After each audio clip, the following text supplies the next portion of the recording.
Hi and welcome. Good afternoon to everyone that's joining us at the moment. We're going to get started in a few minutes. Let some others filter into the room.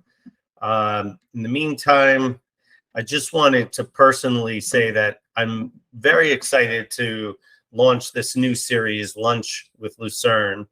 The concept is to shed light on various aspects of real estate investing. And this can be applicable whether you're a passive or an active investor, or you're just looking to get educated about what it takes and all the aspects and components of finding and putting together and executing a good deal. So the series is going to be once a month. It's a 20-minute quick lunch and learn in and out. If you want to reach out to us and share some other ideas of topics that you might want to hear or have questions, you can email us at info@lucerncapital.com, or you can visit the website lucerncapital.com. So we're going to get started in just a second. Actually, I'll do a lead up and give you some background about myself and the firm. So my name is David Hansel. I'm a managing partner and one of the founders of Lucern Capital Partners. We're a real estate private equity firm based out of Red Bank, New Jersey. We are primarily investing in multifamily value add, but we've also made investments into the industrial space, including ground up, and also mixed use commercial. But really our focus is on value add for mismanaged assets, capital starved properties, properties in need of repositioning. And that's kind of what we've been focused on. Geographically, we are very active in the Carolinas, specifically Charlotte, where most of our holdings are. Historically, over time, we've also invested up in the Northeast where we're based, but Charlotte has been our main focus, and we've built up tremendous resources over the years there, brokers, attorneys, contractors, and we see a long runway for growth in that market, and we're going to continue to capitalize on that. So let's dive in. Again, we'll try to get in and out within 20 minutes. The topic today is multifamily real estate operations. I joke because it sounds like a really exciting topic.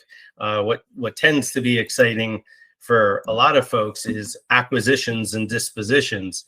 And we kind of make this analogy at the office all the time that, buying and executing on a real estate deal, it's like a sandwich. You have your acquisitions up top, dispositions down below, that's the bread, and everything in between is all the good stuff, the filling. And the filling here is property management, property maintenance, amenities, marketing, tenant management, accounting, and we're going to dig into all of these throughout this little seminar here. So we'll hop over to the next slide. Where it all starts, right? It starts with the end in mind. I know it's a overused term, but it is for a reason. And it's very important when you're going to make an acquisition, even as you're getting ready to put an offer in and you're doing your site tours, to really start to game out what your end goal is. And as you do that, you can now reverse engineer all the pieces you need to get to that part. And once you have the plan, it's super important to make sure that you share this with your team. And that's not just the team of people that work or are on your payroll, but these are third-party companies that you're working with that'll be active in participating on that asset once you acquire it. And it doesn't stop with letting them know up front. It's something that has to be reinforced through regular meetings and continue to stay focused on that goal. And sometimes you'll have to change course, but you'll always have that beacon of light be your goal at the end, where you need to get the asset to, what improvements, what rents, what kind of NOI.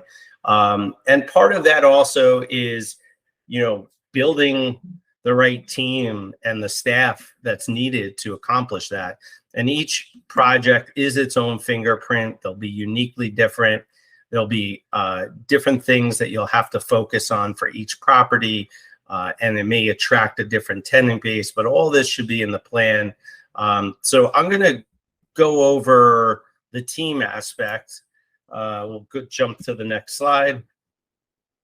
So this is actually a recent picture. I was down in Charlotte with our 2 asset managers and also our analysts from the New Jersey office to spend really good quality time, I say, bonding with our management team and the maintenance staff. There are more folks that are there outside the picture. And we kind of went around and shared some information about each other on a personal level and kind of dug in on the details of their work and what challenges and wins they were seeing, and reinforced what our goals were and our vision, right? And so we started, and we're constantly interacting with the staff and trying to keep our plan on track. And it's very important to invest time into your team, right? These people are coming to work to provide a living for their families, but if you can make it a place where they feel heard and they're part of it and can feel accomplished, that the group achieved the goal, it's very important in advancing your company and any individual asset. So make sure you spend time with the team. Everybody's important, from your lowest maintenance guy on the rung to your regional manager and everybody in between. So focus efforts on this. And when you do know that someone's not a fit for the team, you got to make sure that you identify it and come up with a solution to fix that. So next, we're going to dive into capital improvements. As we talked about, at Lucern, we're doing mostly value add projects, and there's all different flavors of value add. Could be very light rehab or just a cleanup. Maybe the property's a little tired, needs some exterior maintenance, and maybe a little bit heavier of a turn as tenants move out, to building out a clubhouse and amenities and renovating or gutting a property. We're in the middle of we took a hotel, a long-term stay Marriott hotel, took it offline, full renovation, every unit, the clubhouse, everything. And that's a heavy lift. And so, as you build your plan, you're going to understand what capital improvements you're going to need to make over the life of the project. And you have to start kind of piecing that together in the very beginning, as you're looking at the property to go out and make an offer, and then obviously when you're in due diligence. But even when you're going to tour the property, you want to bring your contractors in and evaluate the property and look at the projects that you want to do, and then have them priced out. And you may then go back and look at the numbers and say, you know what, this particular investment to separately meter the water is not going to make a good return on its on investment. Actually, that usually has a very strong return, that example, but you get what I'm saying. And so once you know that, you can start to pick exactly what you are and are not going to do. And then you can get the team together. And if you need an outside contractor, you're going to do that. If it's light reno and your maintenance staff can still and could handle that, then that's fine as well. And you don't have to do anything. You could just use that internal staff and make that happen, right? So understanding the scope of work is important. Looking at the return on investment for each project. Will it bring extra dollars on each individual unit's rent? Can you bump the rent? And by how much as a ratio of the cost of doing that improvement. So the next topic is marketing. This is one that I personally enjoy, and I amongst many other things that I do here, I oversee all the marketing efforts for our firm. We have a third-party marketing company that we work with on a weekly basis that not only help the umbrella of marketing Lucern as a company, but they also help on the individual properties and assets that we acquire. So when you build out your plan, you may decide, especially on a value add, that you want to rebrand and give a fresh look, a new name. And many times we rename a property, create new logos and put up the signage that goes with it, reflect that in the website, reflect it in any social media that we're putting out, and in all the print and brochure material. So it's very important to think of all aspects. Most people get marketing and sales sometimes confused, but part of that marketing and sales part is like advertisement, and advertisement on sites like apartments.com. Those things are important, but having the brand and the marketing behind it to entice people and give them a feel of where they're going to come live and be is important. So you want to devote dollars and put a budget together for your advertising dollars to do that. But you also need dollars to work on these other things that I'm discussing, from the rebranding and all of the social media activities. Some of the other things you can do are community outreach, which kind of falls under marketing. I'll give you a perfect example. Mark Colazzo, one of my partners, was just down at one of the assets we own in Wilmington, North Carolina. This was a student housing deal that we vacated to turn into a market rent housing. This picture that you see here is from that property. And while he was down there, one of our objectives, because we just started leasing up with all the reno and the rebranding, was to do community outreach. And that's a big part. So you take your new name and your branding, you take materials, go out and visit, maybe put together promos. So we connected and had been connected earlier on with the local chamber. They were at our ribbon cutting when we renamed the place. We went back and we asked for some help as we're leasing up. And we're hosting an event for the chamber and put together some coupon gift cards for prospective tenants that are referred by any members of the chamber or their family members that want to rent in our facility. And even beyond that, these gift cards are from local restaurants in the area, so we can help promote that. And when we're doing that, we're letting those restaurants know that, that we're here and we want to support you. And also, if you know folks that are interested in renting or finding a new home, that we can accommodate them. So there's a whole aspect of community involved and part of that marketing plan and outreach. We're going to wrap up shortly. I think I have one or two more slides, and we'll go from there. So tenants are everything, right? I mean, those are our clients. We are in business because there are people that need a place to live, and they have choices, right? And so our objective, and everyone's objective in the space, should be to provide a good place that they could live. Although there are some that will just try to run it as lean and mean as they can, not take care of the property. Those are what creates good opportunities for groups like us to come in and buy behind them. But you want to make sure that the tenants are comfortable, that they have some pride in their property. And sometimes it could be a lot of work if it was an asset that's been, kind of not maintained in a great way and management have been poor in the past.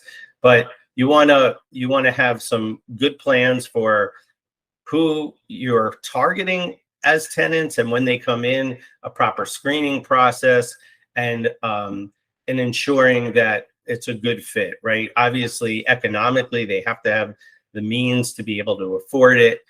So you may have certain credit and income standards, as almost everyone would.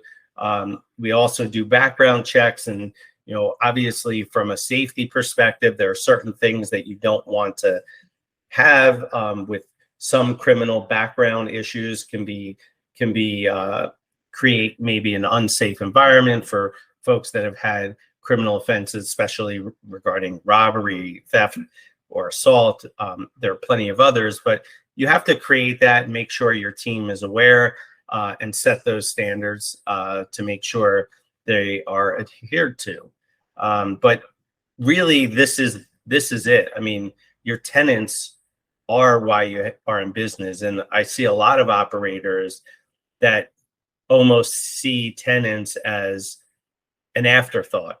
And some of you on this call may know exactly what I'm talking about, but you take care of the tenants and you take care of the community in a financially responsible way, and it can pay back very large dividends. So another thing in terms of making the property run well and making the life better for tenants is creating an easy access, having the lowest barriers possible for people in the community to reach out, whether it's to pay their rent or to put in a maintenance request. This is something that we've implemented on our properties. This is from one property, Kings Park, that we own, that's in the west side of Charlotte. This QR code is on a magnet with this message that goes into every tenant's unit on the refrigerator, and allows them quickly to hop online, make a payment, or put in a maintenance request and know where they stand with that. So it also is efficient for us that we're not playing phone tag back and forth with people. We get the message, we see it directly in writing. Our management team can make sure that it's being implemented. But we always look at technology, and this is part of technology for them to access into our platform. But we don't invest in technology just to have technology, which oddly enough, some people will do. We do it where it serves a purpose and creates real value. But you need to have your maintenance staff be on board to understand the priorities and how you handle it, because there's ongoing maintenance and then there's emergency requests, and you have to have certain things that your maintenance staff is guided to do and other things that they have to go to an outside contractor for, call it, maybe plumbing or electrical work, depending on, how your site is set up. And that is a wrap. I'll just give you a summary here. Again, have a detailed plan. I can't stress that enough. The team, and you have to stay connected with the team. You have to continue to press your vision and the goals and keep everyone on track. Building a marketing plan is always important and needs to be done. And tenants, we just talked about, and the maintenance. So these are just a few, or the big bulk items that are involved in making a real estate investment a success. Again, there's the acquisition and the disposition. In between, that's where all the hard work and the value gets created. And if you can crack that, you'll have a lot of success. So I want to thank you all for joining. If you would like to reach out with questions or suggestions on future lunch and learns, please feel free to shoot us an email at info@lucerncapital.com, or you can visit the website lucerncapital.com, and we have a chat on there that you can connect with us. So thank you very much and have a great day.